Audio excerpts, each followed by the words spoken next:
pray.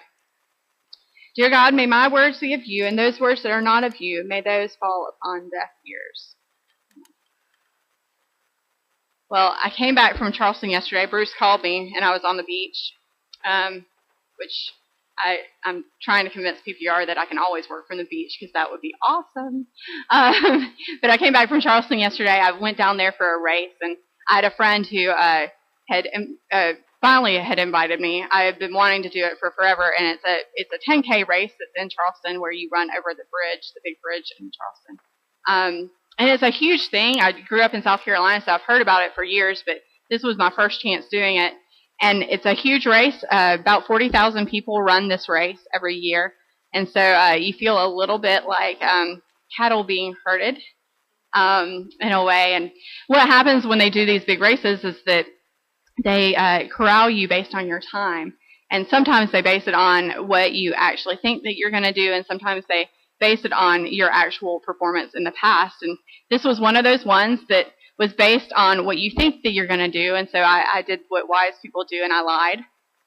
And I told them that I was going to be a lot faster than what I was going to be.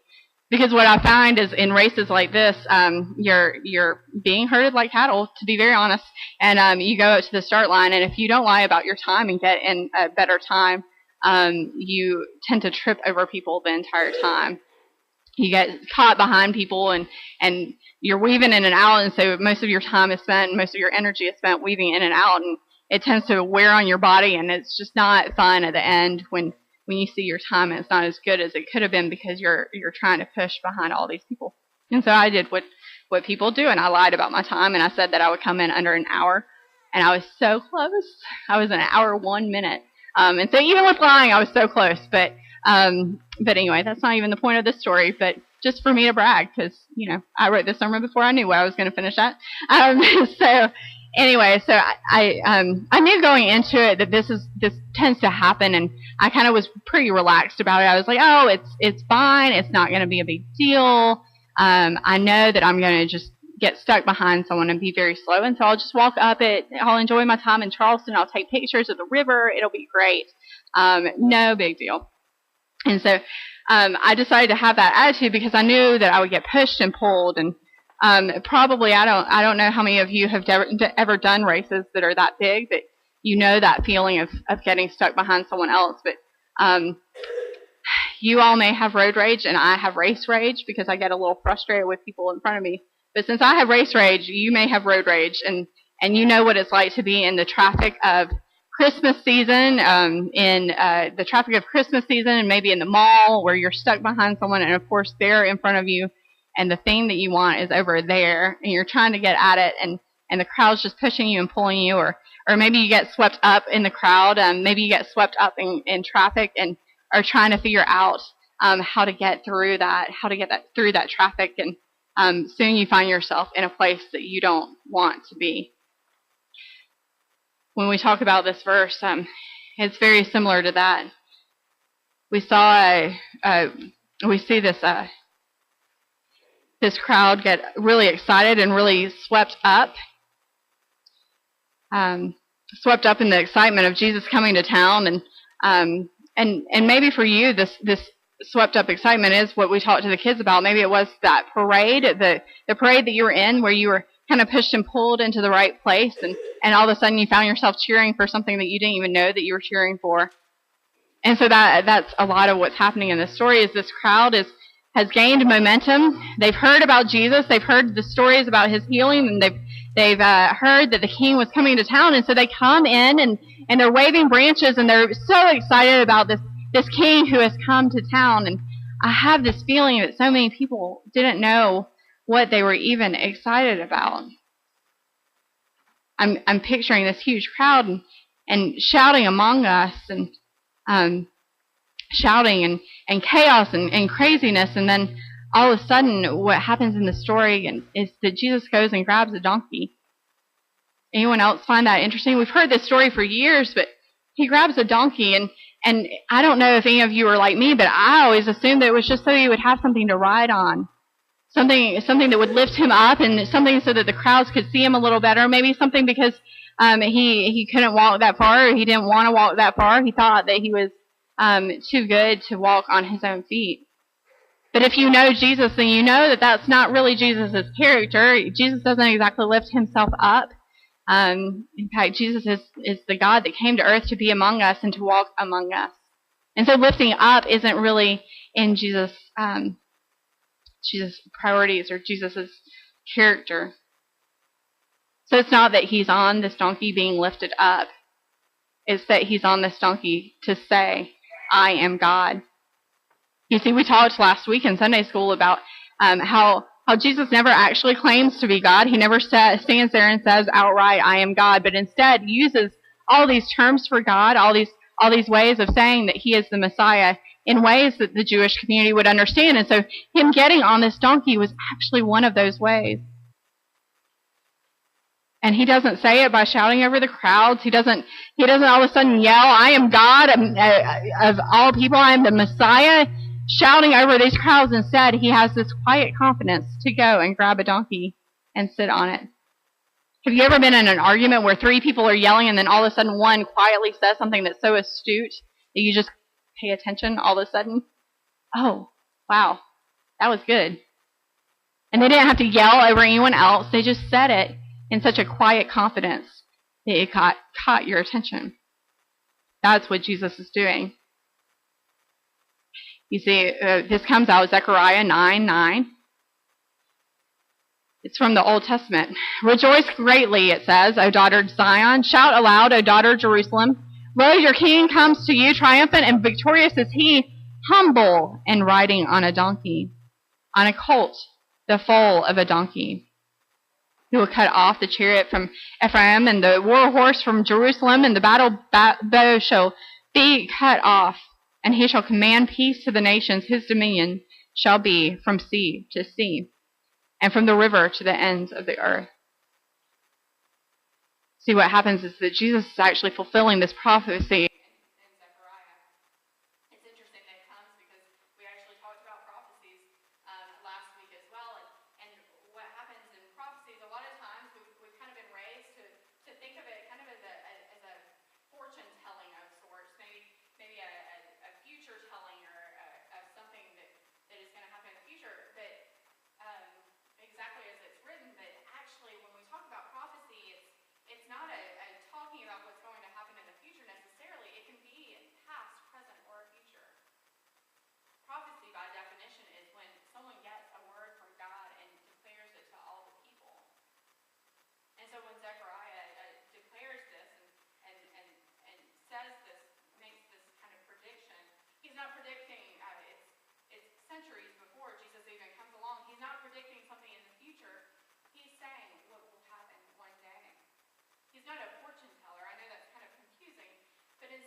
week when it was very exciting and people were yelling and shouting, it was easy for them to go along with the crowd, go along with good. But just days later, they would be wrapped up in the excitement in a very different way. It's easy to get wrapped up into the crowds, and it's easy to go with the flow, and if you're lucky, the flow will be heading in the right direction, but soon after, it wasn't. It's not just luck that we hope for, though, is it? It's not luck, just hoping that one day we'll get swept into the right crowd, but hopefully we are more intentional. We're more intentional about picking the crowds that we know are the right ones. John Wesley sure thought so. John Wesley is the one who began this movement called Methodism, and he began out of a move to meet together in what are called holy clubs, and every week this group of men, and yes, they were men, met together because they wanted to meet together to be that kind of crowd that was set on good. It was this group of guys, not dissimilar from those that are Bible studies, our small groups today, but there was a group of guys who met together and they kept each other on track, and they came together and they confessed. They had little confession cards. What would it be like if we all came together and had to write all of our sins down on the card? I don't know. I don't think we'd probably be empty today. But they met together and they wrote their confessions on cards for everything that had happened during the week, everything that they had done wrong. But they also did Bible study and they kept moving each other forward. And as a result, that's why this church stands here today. You see that movement of great guys, that movement of guys that kept each other on track and pointed towards Christ, one day would become the Methodist Church. They would create circuit riders who then went out and planted more Methodist churches and kept the crowd moving forward. This week is called Watering the Soil because it's not just the planting that's important, but it's the constant care that we take afterwards. You see, it's easy to get swept up into the crowds and go a bad direction. It's easy to get swept up in where people are going, either way, good or bad, but we can't just hope into luck. We have to be intentional about looking at those